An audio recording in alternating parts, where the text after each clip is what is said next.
మీ అందమైన ప్రయాణం ప్రారంభించండి. 49 మీ తల్లిదండ్రులు కావాలనే కలలను సాకారం చేయడానికి సహాయపడుతుంది.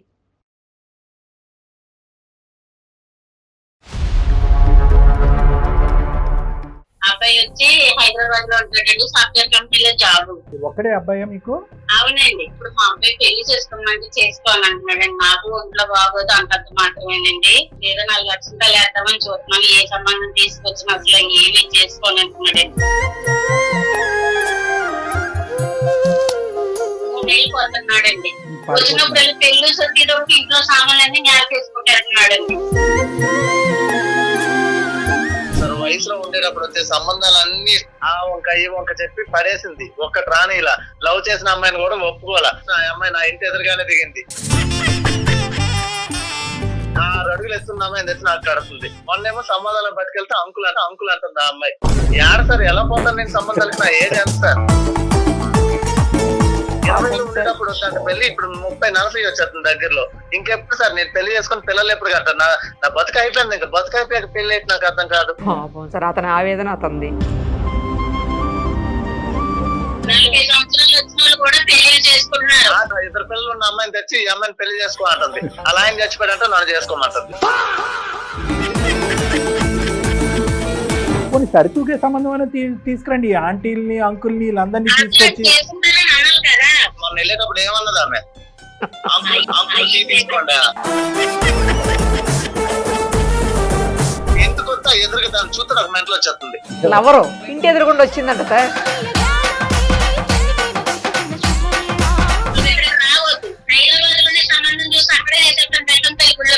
ఇక్కడ కూడా రెడీగా ఉన్నారు కావాలి సార్. అయితే ఉంటారు. నా కొడుకు ఏదో ఒక పెళ్లి చేసి పెట్టి ఆడుకంటూ ఒక తోడంటూ ఉంటే చాలు సార్. రేపొద్దు నేను చనిపోయినా నా కొడుకు భార్య పిల్లలు ఉన్నారు అని అనుకుంటాను. ఇప్పుడు రేపొద్దు నాకు ఏమైనా ఉన్నా అడిగంటూ ఎవరు చూడలేదు.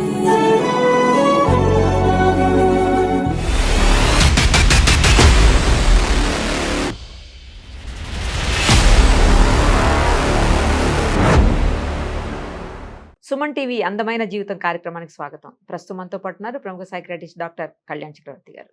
డాక్టర్ గారు నమస్తే అండి. పద్మ అని ఒక పెద్ద ఆవిడ మనకి మెయిల్ చేశారు సార్. కొడుకు గురించి ఆవిడ చాలా ఆవేదన చెందుతున్నారు. ఎందుకు ఏంటి ఆవిడ మాటలోనే విందాం. Sure madam. హలో అమ్మా, నమస్తే అమ్మా. పద్మ గారేనా? అవునండి. ఎవరండి మీరు? అమ్మా నేను నిరుపమ, సుమన్ టీవీ అందమైన జీవితం కార్యక్రమం నుంచి కాల్ చేస్తున్నాను. మీరు మాకు మెయిల్ చేశారు కదా, అందుకనే ఫోన్ చేశానమ్మా.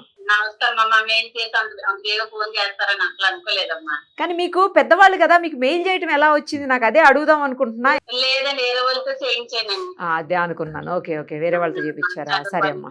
మనతో పాటు డాక్టర్ కళ్యాణ్ చక్రవర్తి గారు కూడా ఉన్నారు. ఒక్కసారి మీకు అసలు ఏం కష్టం వచ్చింది, ఎందుకు మీరు మాకు మెయిల్ చేపించారు, ఆ వివరాలన్నీ చెప్పాలమ్మా ఇప్పుడు. సరేనా? నమస్తే పద్మ గారు. నమస్తే సార్. చెప్పండి అమ్మా. నా పేరు పద్మ అండి. అమ్మా. మా ఆయన గారు రీసెంట్ గానే తన పేరండి. అయ్యో. అబ్బాయి వచ్చి హైదరాబాద్ లో ఉంటాడండి. సాఫ్ట్వేర్ కంపెనీలో జాబ్. అబ్బా కాదు, ఒక్కడే అబ్బాయా మీకు? అవునండి. మీ వయసు ఎంత ఉండొచ్చు? బాబు వయసు ఎంత? బాబుకి 35 సంవత్సరాలండి. నాకు 56 సంవత్సరాలండి.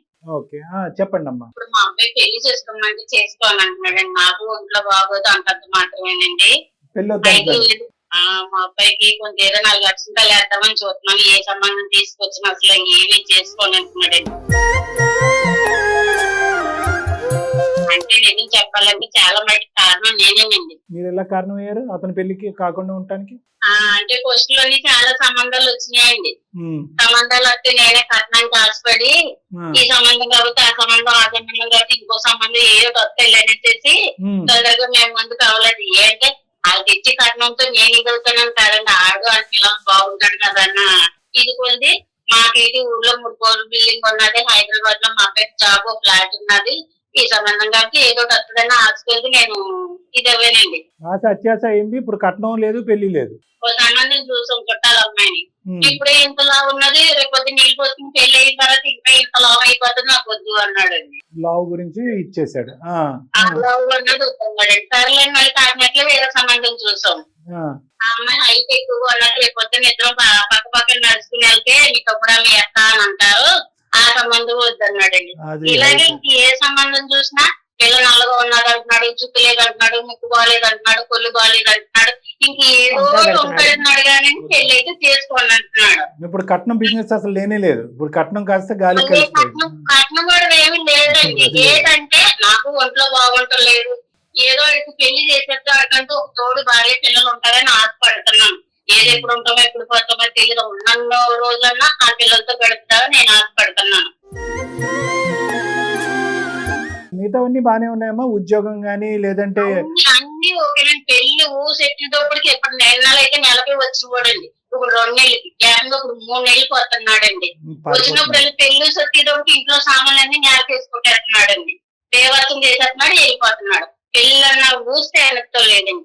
నేను మీ ప్రోగ్రాలు కూడా నేను చాలా చూసాను. మీరు కౌన్సిలింగ్ అయ్యిస్తారు, పంపుతారు, ఏం చేస్తారో ఎలా చేస్తారో నాకు తెలియస్తారు. మీకు పుణ్యం ఉంటారు. నా కొడుకు ఏదో ఒక పెళ్లి చేసి పెట్టి ఆడుకుంటూ ఒక తోడంటూ ఉంటే చాలు సార్. ఇప్పుడు ప్రస్తుతం ఏమన్నా సంబంధం ఉందమ్మా, రెడీగా ఏమన్నా ఉందా? అంటే సార్ సంబంధాలు ఉన్నాయి సార్, అబ్బాయి ఒప్పుకుంటే చాలు. ఉన్నాయి కానీ చూడటానికి కూడా ఇష్టపడట్లేదు. ఇదివరకు అయితే ఫోటోలు గట్రా చూసేవాడు, ఇప్పుడు అవి కూడా చూడటానికి తనేమంటున్నాడంటే నేను అంకిల్ లాగా ఉంటాను, నాకేమో చిన్నపిల్లలు అంటున్నారు, అంకుల్ అంటాను, ఏది వయసు చేసుకున్నాడంటే ఏ వయసులో వాళ్ళు ఆ వయసులో దొరుకుతారని దొరకన్నాడు. మరీ చిన్నపిల్లలు తీసుకొచ్చి మనము చేస్తాము, ఆడి వయసు దగ్గర ఉన్నాయి మనము చేస్తాం. అది ఒప్పుకోవాలి కదండి. ఈ అబ్బాయి నాకు పెళ్ళొద్దు, ఏ పిల్లలు లేకపోతే బతకలేమా, ప్రశాంతంగా ఉండేవా, ఏదో ఒకటి నా ఆశ ఎలా తీరుతుంది సార్? నా తప్పైంది అంటున్నాను కదా, నా ఆశ ఎలా తీరుతుంది? అది 4 లక్షల రూపాయలు వేసేసాను అనుకోండి, రేపొద్దు నేను చనిపోయినా నా కొడుకు భార్య పిల్లలు ఉన్నారు అని అనుకుంటాను. ఇప్పుడు రేపొద్దు నాకు ఏమైనా ఉన్నాడు కంటే ఎవరు చూడలేదు. ఉంటారు అందరూ తినేసి పోయి వాళ్ళే, మన కష్టపడితే చూసి వాళ్ళు ఒక్కరు ఉండరు. అది 110% మనిషికి మనిషి తోడు కావాలి, కుటుంబం అనేటటువంటిది పెరగాలి, వంశోద్ధారకుడు ఉండాలి అనేది మాటలు మంచి మాటలే. కానీ రేపొద్దున బలవంతంగా పెళ్లి చేస్తే కనుక ఇష్టం పెళ్లిలో ఇతను ఇబ్బంది పడి ఆ అమ్మాయి ఇబ్బంది పడి మళ్ళీ ఏకాక అయ్యే పరిస్థితి ఉంది కదా. మరి అప్పుడు అది కూడా మనం ఆలోచించాలి కదా. మీరేమొచ్చి నా ఆరోగ్యం బాగాలేదు, 4 అక్షంతలు ఆరోగ్యం బాగాలేదు చెప్పిలా చెప్పాలని నాకు చెప్పిలా చెప్తే ఎన్నోళ్ళకి ఎవ్వరు ఉండరు. మీరు ఎంతో మందికి చెప్పారు, ఎంతో మందిని కలిపారు, నేను చూశాను కదా సార్. అలాగే కొన్ని మంచి మాటల మీద అలా కాదు ఇలా కాదు అని అట్లపోతే 4 ఆడు ఎదుర్కొంటా 4 తిట్టినా పర్వాలేదండి, నేను ఏం అనుకోను. తిట్టాలన్నా కూడా తిట్టలేం కదమ్మా. మీరు అనుకున్న దాంట్లో ఏముంది? ఆ అబ్బాయికి ఎక్కడో లోపల మీ మీద ఒక కోపం ఉందంటే వచ్చినప్పుడు సంబంధాలు వయసు ఉన్నప్పుడు మీరు కట్నం కానుక అని చెప్పి పోస్ట్పోన్ చేసి మంచి సంబంధాలు వెనకేస్తారు. కాబట్టి ఇప్పుడు వచ్చేటటువంటి పొడవు పొట్టి లావు ఈ బేసిస్ మీద చాలా మటుకు ఆడేసి అడగొట్టుకున్నాడండి. నేను నా తప్పున్నాను కాదంటలేదు, వచ్చిన సంబంధాలు కొన్ని ఆడేసి అడగొట్టుకున్నాడు. సర్లే అమ్మా, ఇప్పుడు చూద్దాము, ఒకసారి అతనితో కూడా మాట్లాడదాం. అబ్బాయి పేరేంటి పద్మ గారు? పవన్ అండి. పవన్. ఓకే, ఒకసారి మీకు కలపటం వస్తుందా కాన్ఫరెన్స్ కాల్? మా పక్కన ఉన్నాడు, కలపమంటాను. కలపమనండి అమ్మ ఒకసారి. The person you are speaking with has put your call on hold. Please stay on the line.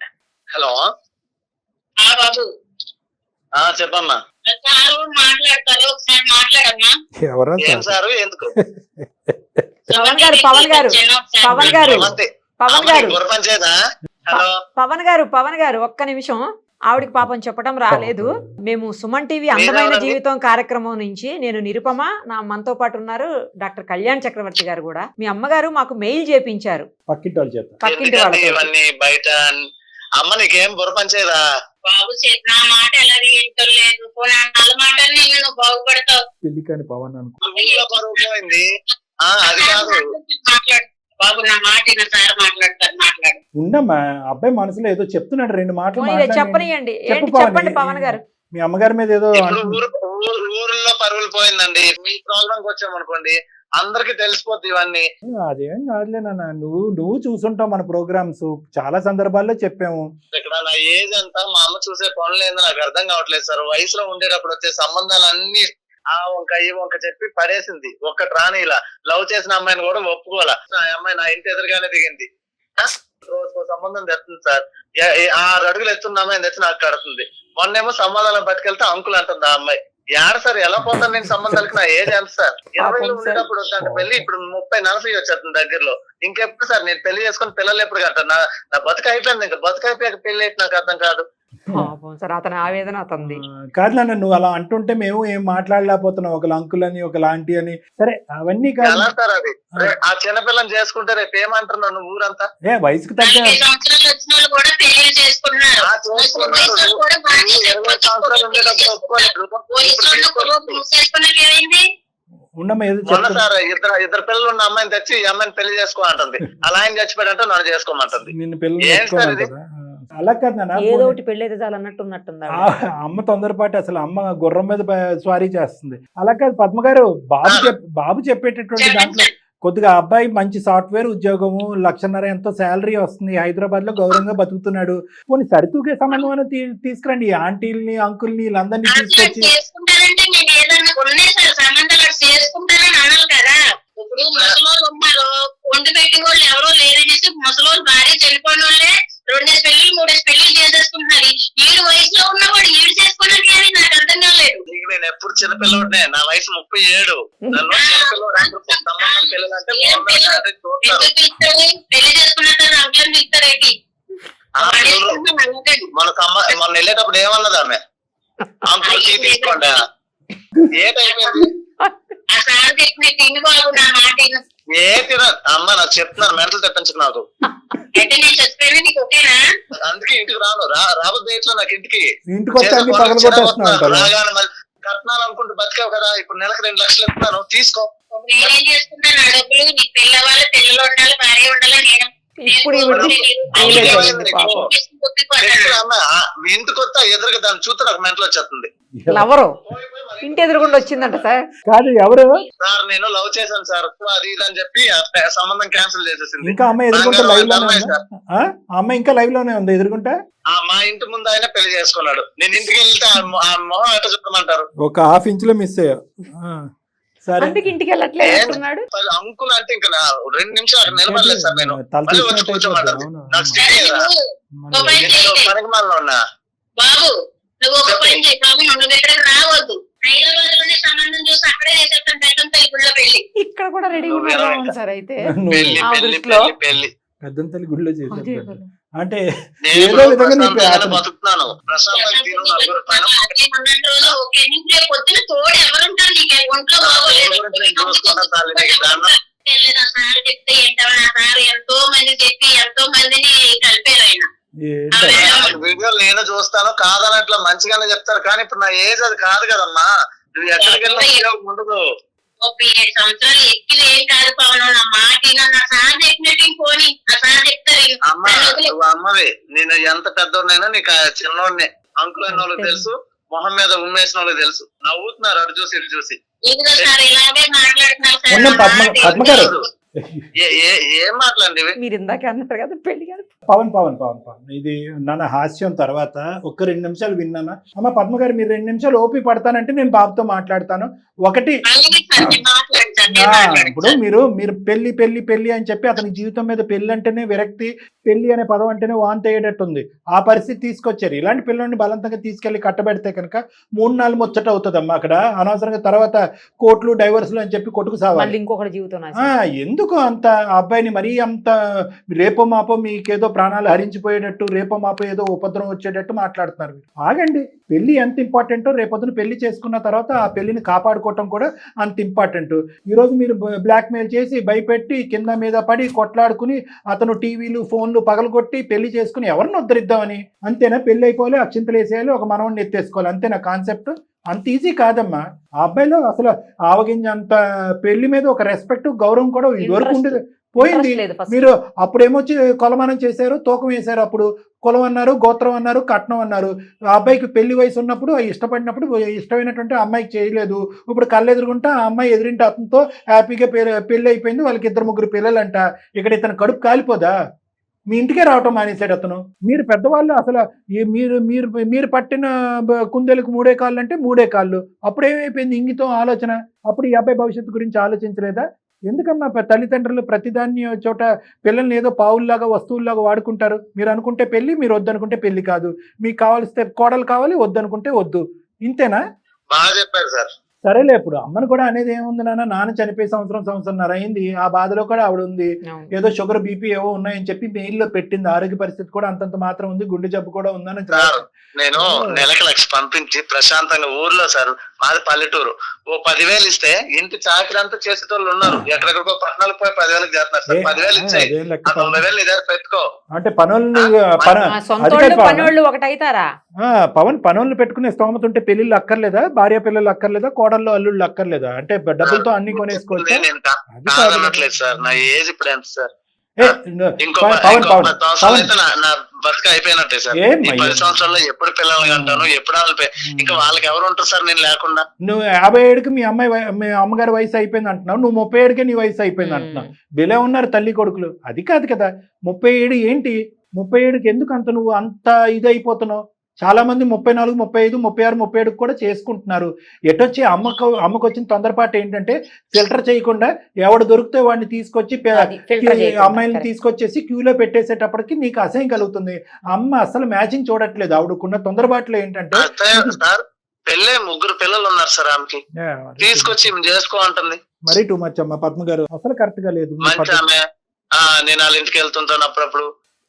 ఎట్లా సార్ అనేది అమ్మ పద్మ గారు? ఒకటి ఇప్పుడు నేనేమంటున్నానంటే అమ్మ చూడండి, చిన్నపిల్లలకు కొంతమంది ఉంటారు స్కూల్ అంటే భయం అంటారు. తల్లిదండ్రులు ఏం చేస్తారు, అరే స్కూల్కి ఎప్పుడు వెళ్తావు, ఇప్పుడు వెళ్తావు, రేపు వెళ్తావు, ఎల్లుండి నుంచి వెళ్తావు అని చెప్పి స్కూల్ అంటే కనుక కొన్ని 2-3 రోజులు పోయిన తర్వాత, ఒక 2-3 వారాలు పోయిన తర్వాత ఆడి స్కూల్ అంటేనే వాంతి అవుతుంది. అలా చేస్తారు మీరు పెళ్లి గురించి. అంటే పెళ్లి అనేటటువంటిది ఒక అసహించుకుని ఏవగించుకుని పెళ్లి వద్దు అనే సబ్జెక్ట్ కాదు ఈ అబ్బాయి. పెళ్లి కాని ప్రసాద్ అలాగే ఏదో పెళ్లి కాని పవన్ అని అతను అనుకుంటున్నాడు కదా, ఆ క్యారెక్టర్ కానే కాదు. తనకు నచ్చినటువంటి అమ్మాయి తను చేసుకుని తన జీవితంతో ఒక అమ్మాయితో కలగందాం అనుకున్నాడు. ఆ కళ ఎవరో అంటున్నారు. ఇప్పుడు నేను అనేది ఏంటంటే అప్పుడు కోరికున్నటువంటి అబ్బాయి ఇప్పుడు కోరిక ఎలా చచ్చిపోతుంది? చచ్చిపోదు ఆ కోరిక. ఎటొచ్చి ఏంటంటే అది కట్ చేసింది మీరే, ఇప్పుడు 3 పిల్లలు ఉన్న తల్లిని తీసుకొచ్చింది మీరే. అంటే పెళ్లి ఎప్పుడు చేసుకోవాలి అనేది మీరే డిసైడ్ చేస్తారు, ఎవరిని చేసుకోవాలనేది డిసైడ్ చేస్తారు. పెళ్లికి ముందే పిల్లలు ఉండాలా లేదా అనేది కూడా మీరు డిసైడ్ చేస్తారా? నేనేమంటున్నానంటే పద్మ గారు, మీ వయసుకి నేను గౌరవిస్తున్నాను, మీ బాధను నేను అర్థం చేసుకోగలను. భర్త పోయిన తర్వాత వంశధారకుడు కొడుకు కంటే కనుక అది చూసుకుని మురిసిపోవచ్చు, నా ఆఖరి రోజులు హ్యాపీగా ముందుకెళ్ళిపోవచ్చు అనే ఆలోచనలో మీరున్నారు. కానీ దానివల్ల ఆ భయం వల్ల ఏమవుతుందంటే తొందరపాటుతనం పెరిగిపోయింది, అనాలోచితం పెరిగిపోయింది, భయం ఎక్కువైపోయింది. సో ఏమంటున్నారు, ఎవరో ఒకరు వస్తారు, ఇరుగు పరుగు మీ చుట్టాలు అందరూ ఉంటారు కదా, ఏ పవన్కి ఎప్పుడు పెళ్లి చేస్తావు అని అంటూ ఉంటారు కదా. అది ఏమొచ్చి మీ కత్తుల్లో గుచ్చుకునేటప్పటికి ఎవరో ఒకరు ఏదో సంబంధం తీసుకొచ్చేటప్పటికి వద్దు, ఇది కుదురుతుంది, ఇది కుదరదు, పవన్కి ఇది నచ్చుతుంది, నచ్చదు అనే బేసిక్ అసెస్మెంట్ మీరు చేయట్లే. డైరెక్ట్గా వాళ్ళు ఫోటో ఇవ్వటం, ఇక్కడ ఫోటో ఇవ్వటం, పంపించడం, పెళ్లి చూపులు ఎప్పుడు. పెళ్లి చేయటం ఇంపార్టెంట్ కాదు, ఎటువంటి అమ్మాయిని తీసుకొస్తే కనుక పవన్ అంగీకరిస్తాడనేది మినిమం ఆలోచన మీరు చేయండి. ఏది తీసుకొస్తే అది తీసుకొచ్చేయటం వల్ల పవన్ ఏమైంది, ఆఖరి మీ మీద ఒక కోపం వచ్చేసింది, ఇంటి మీద కోపం వచ్చేసింది, ఒక ఏవగింపు, ఒక అసహ్యం కలిగేసి ఆఖరికి తల్లి కొడుకుల బంధం పోయింది. ఇక్కడ పెళ్లి అనే కాన్సెప్ట్తో పెళ్లి చేసుకున్న అతను సుఖపడతాడు, 2 పిల్లలు కంటాడు అనేది దూరం విషయం. తల్లి కొడుకుల బంధం తెగిపోయింది ఇక్కడ. చాలా బాధ. ఇప్పుడు సుమన్ టీవీ కలపాల్సి వస్తుంది. నువ్వు ఫోన్ చేస్తేనే అమ్మ తిన్నావా, బాగున్నావా, ఆరోగ్యం ఎలా ఉంది అనే మాటలు ఇద్దరు వైపు అడుక్కోకుండా, అరే బాబు సంబంధం తీసుకొచ్చాను పెళ్లి చేసుకుంటాం అనే మాట ఒకటే అతను వినిపించుకునేటప్పటికి అసలు మీ ఫోనే ఎత్తట్లేదు, మీ మొహమే చూడట్లేదు, మీ ఊరే రావట్లేదు. ఇదేనమ్మా పెళ్లి చేసి మనం ఉద్ధరించేది. కాబట్టి నేను అనేది ఏంటంటే పద్మ గారు, నేను ఇంకో 2-3 మాటలు పవన్తో మాట్లాడే ముందు మీ మనస్సాక్షి మీద మీరు చెయ్యేసుకుని అనవసరంగా నేను తొందరపడను, కొంతకాలం దీనికి ఒక వ్యవధినిస్తాను, కొంతకాలం అంటే కనుక ఇంక 3 సంవత్సరాలు నన్ను కాదు, కొంతకాలం ఈ టాపిక్ తప్ప కొన్ని వారాలు, కొన్ని నెలల పాటు ఈ టాపిక్ తప్ప ఒక తల్లి కొడుకులు సర్వసహజంగా మాట్లాడుకునే మిగతా టాపిక్లు అన్నీ మాట్లాడుకోండి, బాబుని ఇంటికి రానివ్వండి, ఎవరైనా పవన్కి పెళ్ళి ఎప్పుడు అంటే కనుక నోరు మూసుకోండి అని చెప్పి మర్యాదపూర్వకంగా వాళ్ళకి చెప్పండి. ఇదే సబ్జెక్టు మీద ఏ డిస్కషన్ మీ ఇద్దరి మధ్యన కానీ, మీ ఇరుగు పొరుగు మధ్యలో కానీ, మీ చుట్టాలలో కానీ జరగకూడదు. కొంతకాలము వ్యవధినివ్వండి, గ్యాప్నివ్వండి, బాబుని సేద తీరనివ్వండి, ఊపిరి పీల్చుకోనివ్వండి ప్లీజ్. ఇది నా విన్నపం. ఇది నెంబర్ 1. పవన్, నాది ఒకటే మాట నాన్న, అమ్మది అభద్రత అనుకో, భయం అనుకో, అనాలోచితం అనుకో, ఏదన్నా అనుకో, I don't know what that is. నాన్నగారు ఈ మధ్యనే చనిపోయారు, పదే ఆ మాట అంటున్నాను, బాధపడు. దాంతో ఏంటంటే అమ్మకి ఇన్సెక్యూరిటీ, అభద్రత భావం పెరిగిపోయింది. ఏమో నేను చూడకుండానే ఒక పెళ్లి, ఒకటే ఒక కొడుకు కదా, 10 మంది ఉంటే 9 మంది పెళ్లి అయింది. అప్పట్లో నచ్చింది చేసేయంటే ఒప్పుకుందా నానా సరే నాన్న, పవన్ గతాన్ని తవ్వటం వల్ల నీ టైం వేస్ట్, నా టైం వేస్ట్, జరగబోయేది చేద్దాం. అమ్మ ఇప్పటి నుంచి కొన్ని రోజులు గ్యాప్ వరకు పెళ్లి అనేటటువంటి ప్రస్తావన తీసుకురాదు. తర్వాత నెంబర్ 1. నెంబర్ 2, దయచేసి నీ వయసును ఓవర్ ఎస్టిమేట్ చేయొద్దు. ఈరోజు కాళ్ళు చేతులు అన్నీ బాగానే కదులుతున్నప్పుడు అన్నీ బాగానే ఉంటాయి, రేపొద్దున నా అనేటటువంటి తోడు కావాల్సినటువంటి అవసరం ఉంది. పెళ్లి యొక్క ప్రాముఖ్యత గురించి నన్ను మాట్లాడమంటే కంటిన్యూస్గా ఒక 10 గంటలు మాట్లాడతాను, కానీ ఇప్పుడు అంత టైం లేదు కాబట్టి అది కూడా నేను మాట్లాడట్లేదు. నువ్వు పెళ్లి అనేటటువంటి సబ్జెక్ట్ పదే పదే అమ్మ నీ దగ్గర తీసుకురావటం వల్ల నీలో ఒక చిరాకు కోపం ఏర్పడిందని నాకు అర్థమైంది. అమ్మ స్టెప్ బ్యాక్ అవుతుంది. ఈ సబ్జెక్ట్ గురించి అమ్మ కానీ నీకు నచ్చినటువంటి నీ కుటుంబ సభ్యులు ఎవరు కానీ నీ స్నేహితులు కానీ ఎవరు కూడా మాట్లాడకుండా మనం ఒక ఏర్పాటు చేద్దాం. కానీ దయచేసి నీ వయసును ఓవర్ ఎస్టిమేట్ చేయొద్దు. దయచేసి ఇంకా పెళ్లి వద్దు, నాకు వయసు మీరిపోయింది అనే ముద్ర నీ మీద నువ్వు వేసుకోవద్దు. నీకు సరితూగేటటువంటి సంబంధం తీసుకొచ్చేటటువంటి బాధ్యత మీ అమ్మగారు రానున్న రోజుల్లో తీసుకుంటారు. ఒకప్పుడు ఆవిడకి అర్థం కానటువంటిది, బోధపడినటువంటిది, ఆలోచన లేనటువంటి పరిస్థితి వస్తాయి కనుక అటువంటి సంబంధాలు ఎంచేటటువంటి ప్రక్రియలో నేను కూడా ఇన్వాల్వ్ అవుతాను కావాలంటే. ఎందుకంటే అమ్మకి ఇప్పుడు సపోర్ట్ సిస్టమ్ ఎవరు లేరు. ఎవరో ఏదో సంబంధం తీసుకొస్తే వెంటనే ఒకసారి నేను నీతో మాట్లాడి నీ ఇష్టాలు ఏంటి అనేది తెలుసుకున్న తర్వాత అమ్మకి అటువంటి పెళ్లి సంబంధాలు చూసేటటువంటి హెల్ప్ ఏదైనా కావాలంటే అది నేను కానీ నిరుపమ మేడం కానీ మీ అందరూ కూడా మీ అమ్మగారికి నేను హెల్ప్ చేసి సరితూగేటటువంటి సంబంధం, ఒక 10 సంబంధాలు వచ్చినాయి అనుకో, నీకు నీ ఇష్టాలు బట్టి సరితూగేటటువంటి సంబంధమే నీ ముందు ప్రవేశపెట్టడానికి ప్రయత్నం చేస్తాం. కానీ దానికంటే ముందు నీ సైడ్ నుంచి మాకు కావాల్సింది ఏంటంటే అమ్మని అసహించుకోవద్దు, అమ్మని తిట్టుకోవద్దు, అమ్మ మీద అగౌరవంగా మాట్లాడే పరిస్థితులు వద్దు. నాకు ఇష్టమే సార్. ఈ పెళ్లి విషయంలో తప్ప నాకు తప్ప నాకు ఎవరున్నారు సార్ చెప్పండి మీరు. అంతే కదా. సరే, ఇప్పుడు నేనేమంటున్నానంటే ఫస్ట్ ఆఫ్ ఆల్ ఒక తల్లి కొడుకుల్లాగా మీరిద్దరు ఉండండి. ఈ పెళ్లి అనే సబ్జెక్ట్ వల్ల మీ ఇద్దరి మధ్యన దూరాభారం పెంచుకోకండి. అమ్మ దగ్గర కలిసి వస్తూ ఉండు, ఊరెళ్ళు, అమ్మతో పాటు కూర్చో, అమ్మ చేసినటువంటి కమ్మటి భోజనం తినిరా, అక్కడ నిద్రించు. అది కూడా ఆ అమ్మకు కూడా ఆ గ్యారంటీ, నా కొడుకు నాకు దూరం అవ్వట్లేదనే గ్యారంటీ. ఆ పిచ్చి తల్లి ఏం చేస్తుందంటే పెళ్లి చేసేస్తే కనుక నీకు ఒక తోడు వస్తే కనుక ఆవిడ హ్యాపీగా ఉండొచ్చు అనేటటువంటి బాధ భయంతో ఆవిడకి నీతో ఉండే బంధం ఏమైపోతుందని కూడా ఆలోచించట్లేదు ఆవిడ. నాకు ఆ విషయం అర్థం అవుతుంది, కానీ ఎప్పుడైతే నేను ఈ పెళ్ళికి వెళ్తున్నానో ఆంకులు ఈ పెళ్లి కాని ఇవన్నీ మాట్లాడినాక నాకు వెళ్ళి మాట్లాడేది అవసరమా? అంత దూరం వెళ్ళి నచ్చలేదంటే అది ఎలా నేను తీసుకోవాలి? అవన్నీ అర్థమైంది. నేను మాట్లాడింది కూడా అర్థమైంది కదా. పెళ్లి అనేది అప్పుడే డిలీట్ చేయవలసిన అవసరం లేదు. నీకు వయసు మితిమీరిపోలేదు. అమ్మ నీకు సరితూగేటటువంటి సంబంధాలు అమ్మ తీసుకొస్తుంది. ఒకప్పుడు అమ్మకి ఆ కెపాసిటీ లేకపోతే అమ్మకి నేను నిరుపమ మేడం హెల్ప్ చేసేటటువంటి ప్రక్రియలోకి కూడా దిగుతాము. Please, okay? ఇంతవరకు నాకు నిరుపమ మేడంకి ఇద్దరికి నువ్వు చక్కగా కోఆపరేట్ చేసినందుకు థ్యాంక్ యూ నాన్న. ఈ మాత్రం మాట్లాడతామని కూడా మేము అనుకోలేదు. ఏమన్నా అసందర్భంగా మేము ఏమన్నా నవ్వి ఇంకో విధంగా హాస్యాస్పదంగా ఏమంటే క్షమించు. సరేనన్నా, సరే, మనం మళ్ళీ ఒకసారి కలుద్దాం హైదరాబాద్ లో. ఈ లోపల అమ్మతో ఒక 2 మాటలు మాట్లాడాలి. నువ్వు ఫోన్ పెట్టేసాను. Okay, bye Pavan. God bless you, all the best. Bye. మీరు కట్ చేసేయండి. నువ్వు పెట్టేనన్నా అమ్మతో మాట్లాడు. పద్మ గారు 2 నిమిషాలు వినండి అమ్మా. ఆ అబ్బాయి మాట్లాడేటటువంటి ప్రతి మాటలో ఒక అర్థం ఉంది. అసందర్భంగా అనవసరంగా పనికిరాని మాట ఒక్కటి కూడా మాట్లాడలేదు ఆ అబ్బాయి. చక్క చదువు తగ్గట్టుగా ప్రవర్తించాడు, ఉద్యోగం తగ్గట్టుగా ప్రవర్తించాడు, మీరు పెంచినటువంటి విధంగా మాట్లాడాడు. అన్నీ కూడా బ్యాలెన్స్డ్గా ఉన్నాయి. అలాంటి అబ్బాయికి ఏదో దొరికితే ఒక అమ్మాయిని చేసేద్దామనే ఆలోచన ప్రధానంగా తల్లిగా మీకు ఉండకూడదు. చక్కటి పిల్ల, ఓకే, ఆలోచన ఉన్నటువంటి పిల్ల, వయసుకు తగ్గట్టు పిల్ల. మీరు ఏది పడితే తెచ్చేటమే మేడం. పిల్లల్ని, మనవల్ని, మనవరాణిలో ఉన్న వాళ్ళందరినీ తీసుకొచ్చి క్యూ కట్టేస్తే ఆడికి అసలు పెళ్లి మీద ఇష్టమే పోయింది, చచ్చిపోయింది ఇష్టం. ఫస్ట్ పెళ్లి మీద ఇష్టం పెంచే విధంగా మనం మాట్లాడాలి, ఆలోచించాలి. కాబట్టి నేను ఇందాక చెప్పాను కదా, కొద్దిగా మీ యొక్క ప్రయత్నాన్ని విరమించుకోండి, తాత్కాలికంగా సస్పెండ్ చేయండి. దయచేసి ఆలోచించి నెక్స్ట్ స్టెప్ వేయవలసిన అవసరం ఉంది. ఈ లోపల తల్లి కొడుకు ఇద్దరు కూడా హ్యాపీగా మాట్లాడుకోండి, ఓకేనా? అంటే మీ ఇందాక గర్జించి ఇంకో విధంగా మాట్లాడుంటే కనుక క్షమించండి. ఎందుకంటే మీరు ఇచ్చిన స్వేచ్ఛకు బట్టే అది ఉపయోగించేసుకుని ఒక 2 మాటలు ఎక్స్ట్రా మీతో మాట్లాడాము కాబట్టి. రైట్, ఓకే అమ్మా. నమస్తే అమ్మా, థ్యాంక్ యూ పద్మ గారు. ఉంటానమ్మా. చాలా మంచి కౌన్సిలింగ్ సార్ ఇది. అదే, అవును మేడం, బాగా అనిపించింది. ఉపయోగపడాలి, ఇద్దరికి ఉపయోగపడాలి, తల్లికి ఉపయోగపడాలి, కొడుక్కి ఉపయోగపడాలి. ఇద్దరికి కూడా చాలా మంచిగా చెప్పారు. ఎవరికి చెప్పాల్సిన రీతిలో, ఎవరికి చెప్పాల్సిన పద్ధతిలో వాళ్ళకి చెప్పారు. బాగుంది సార్. దాంతో వాళ్ళు మారి మంచిగా అవుతారు. ముందు ఫస్ట్ వాళ్ళిద్దరం మధ్య బంధం గట్టిపడితే తల్లి కొడుకుల బంధం, దట్ ఈస్ మోర్ ఇంపార్టెంట్. మిగతా అన్ని ఆటోమేటిక్ జరుగుతాయి. Thank you. నమస్తే.